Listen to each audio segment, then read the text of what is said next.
Assalamualaikum warahmatullahi wabarakatuh. Selamat pagi anak-anak. Bagaimana kabar kalian? Semoga kita selalu dalam keadaan sehat walafiat dan tetap semangat dalam mengikuti pelajaran. Pada pertemuan kita kali ini, kita belajar materi Bahasa Indonesia kelas 8 untuk SMP dan MTS. Adapun materi kita pada hari ini adalah menulis teks eksposisi.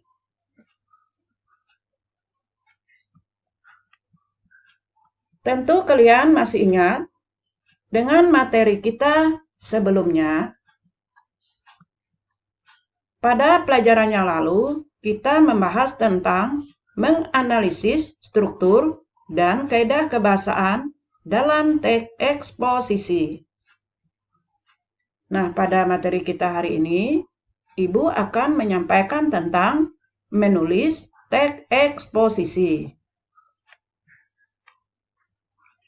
Sebelum kita melanjutkan materi kita, alangkah baiknya Ibu akan menyampaikan tentang kompetensi dasar kita, yaitu 4.6 menyajikan gagasan dan pendapat ke dalam bentuk teks eksposisi, artikel ilmiah populer, lingkungan hidup, kondisi sosial, dan keragaman budaya secara lisan dan tertulis dengan memperhatikan struktur, unsur kebahasaan, dan aspek lisan. Adapun tujuan pembelajaran kita, setelah mengikuti seluruh rangkaian kegiatan pembelajaran, maka diharapkan siswa mampu memahami langkah-langkah menulis teks. Yang kedua, menulis dan menyunting teks. Nah, pada sub ini kamu akan belajar tentang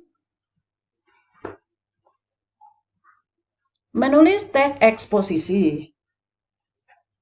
Kamu dapat menulis teks eksposisi jika memiliki isu atau masalah yang akan dibahas dalam tulisanmu. Setelah belajar menulis teks eksposisi, maka kita akan menyunting teks eksposisi. Bicara tentang teks. Teks sendiri merupakan media atau cara seseorang untuk mengungkapkan sebuah kejadian atau peristiwa secara komunikatif. Bisa juga dikatakan bahwa teks merupakan suatu tatanan dari kata-kata yang digunakan untuk memberikan informasi, menjelaskan arti, dan sebagainya. Kemudian, pengertian eksposisi. Nah, Ibu akan mengulang lagi tentang pengertian eksposisi. Menurut Kamus Besar Bahasa Indonesia, eksposisi adalah uraian atau paparan yang bertujuan menjelaskan maksud dan tujuan dalam karangan. Menurut Guris Kerap dalam eksposisi dan deskripsi, eksposisi atau paparan adalah salah satu bentuk tulisan atau keterampilan berbahasa secara efektif yang berusaha untuk menerangkan dan menguraikan suatu pokok pikiran yang dapat memperluas pandangan atau pengetahuan seseorang yang membaca uraian tersebut. Sedangkan teks eksposisi adalah paragraf atau karangan yang terkandung sejumlah informasi dan pengetahuan yang disajikan secara singkat, padat, dan akurat. Pendapat lain menyatakan bahwa teks eksposisi adalah jenis atau ragam teks yang memiliki fungsi menyampaikan gagasan-gagasan berupa pemikiran tentang suatu topik. Paragraf eksposisi ini bersifat ilmiah atau dapat dikatakan non-fiksi. Nah, adapun langkah-langkah dalam menyusun teks eksposisi. Beberapa langkah yang perlu dilakukan untuk menyusun teks eksposisi. Yang pertama, menentukan masalah atau topik yang akan dibahas. Langkah pertama yang harus dilakukan saat membuat teks eksposisi adalah menentukan tema. Dengan menentukan tema, pada saat menulis kita lebih terfokus pada tema tersebut, sehingga dapat lebih menjiwai tulisan yang dibuat. Yang kedua adalah menentukan tujuan teks eksposisi.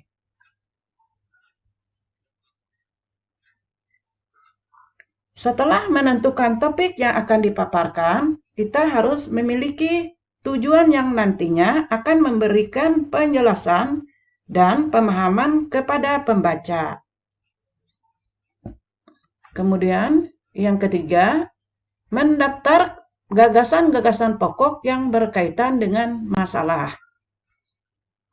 Nah, gagasan pokok atau kalimat utama adalah gagasan yang menjadi dasar pengembangan paragraf.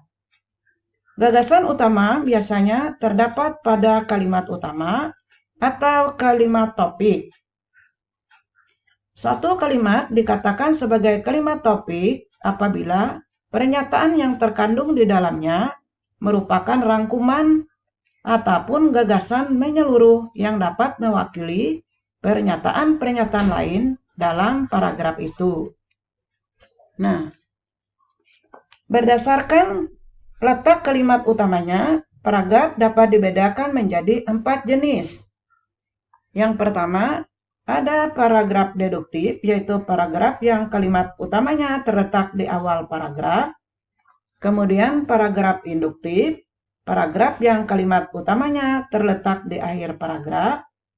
Yang ketiga, paragraf campuran, yaitu paragraf yang kalimat utamanya terletak di awal dan di akhir paragraf. Dan yang keempat, paragraf deskriptif atau naratif, yaitu paragraf yang tidak mencantumkan secara eksplisit gagasan utamanya. Gagasan utama tersirat dalam keseluruhan paragraf. Yang keempat adalah menulis kerangka karangan sesuai dengan teks eksposisi. Sebelum membuat kerangka eksposisi, terlebih dahulu membuat kerangkanya secara lengkap dan sistematis. Nah, kerangka karangan adalah rencana kerja yang membuat garis besar suatu karangan. Manfaatnya adalah membuat susunan karangan menjadi teratur, memudahkan penulis menciptakan klimaks yang berbeda-beda, menghindari pengarapan ulang sebuah topik, dan memudahkan penulis mencari materi pembantu. Kemudian, langkah-langkah menyusun teks eksposisi yang kelima adalah mengembangkan kerangka karangan yang telah ditulis menjadi teks eksposisi. Nah, sebelum membuat kerangka eksposisi, terlebih dahulu membuat kerangkanya secara lengkap dan sistematis. Setelah kerangka karangan tersusun, mengembangkan secara lebih lengkap lagi agar ciri eksposisi dapat tersalurkan. Eksposisi bersifat informatif, objektif, dan logis. Dalam karangan ini, pengarang lebih menjelaskan maksud dari topiknya itu dengan menyertakan bukti-bukti yang konkret sebagai penunjang dari pembahasan itu.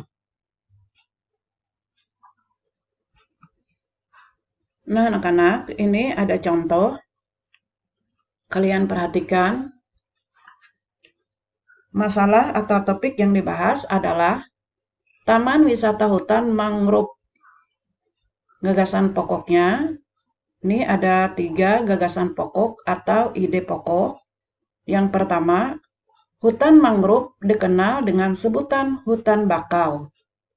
Gagasan pokok yang kedua, kawasan taman hutan mangrove di Jakarta.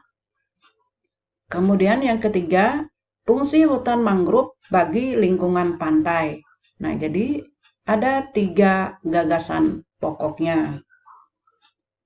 Nah, kemudian, ini pengembangannya. Dari gagasan pokok ini, kita dapat mengembangkan gagasan penjelas di setiap paragraf. Paragraf-paragraf yang akan kita susun harus sesuai dengan struktur teks eksposisi, yaitu tesis, argumen, dan penegasan ulang. Nah, ini ada contoh gagasan pokok yang kita kembangkan menjadi teks eksposisi. Nah, anak-anak perhatikan. Nah, tadi ada 3 gagasan pokoknya. Kalian lihat ini. Topik yang dibahas tadi adalah Taman Wisata Hutan Mangrove Jakarta. Kemudian gagasan pokoknya terdapat pada awal kalimat yang disebut dengan paragraf deduktif. Jadi paragraf yang kalimat utamanya terletak di awal paragraf disebut dengan paragraf deduktif. Nah, kita lihat gagasan pokoknya. Hutan mangrove atau dikenal sebagai sebutan hutan bakau. Ini kalimat gagasan pokoknya. Kalimat penjelasnya, hutan mangrove berfungsi atau bermanfaat untuk menahan gelombang air laut yang masuk ke daratan. Dengan adanya hutan bakau, abrasi atau pengikisan tanah pinggir pantai dapat dikurangi. Nah, ini penjelasannya. Pengembangan daripada gagasan pokok tadi. Kemudian yang kedua, paragraf yang kedua juga terdapat pada awal kalimat. Di Jakarta terdapat kawasan hutan mangrove. Nah, ini kalimat penjelasnya bahwa di Jakarta tersebut berkunjung ke bagian utara Jakarta terdapat Taman Wisata Alam. Kemudian Pantai Indah Kapuk, Jakarta Utara. Terus ada tumbuhan hijau yang akan membuat mata jadi segar. Segar itu terhampar di areal sekitar 99 hektar. Nah, jadi ini adalah kalimat penjelasnya. Kemudian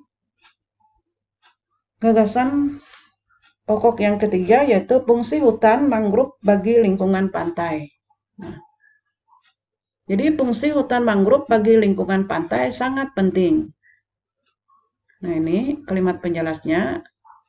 Terutama saat ada gelombang besar, air laut masuk ke daratan. Selain sebagai penangkal ombak, hutan mangrove juga dapat mengurangi polusi udara di kawasan dekat hutan mangrove. Nah, ini kalimat penjelas dan seterusnya. Nah, anak-anak, ini tentang pengembangan paragraf dari gagasan pokok tersebut. Nah, kemudian menyunting teks eksposisi. Apa yang disebut dengan penyuntingan? Penyuntingan adalah kegiatan proses cara perbuatan menyunting. Penyuntingan merupakan langkah pasca sebuah teks.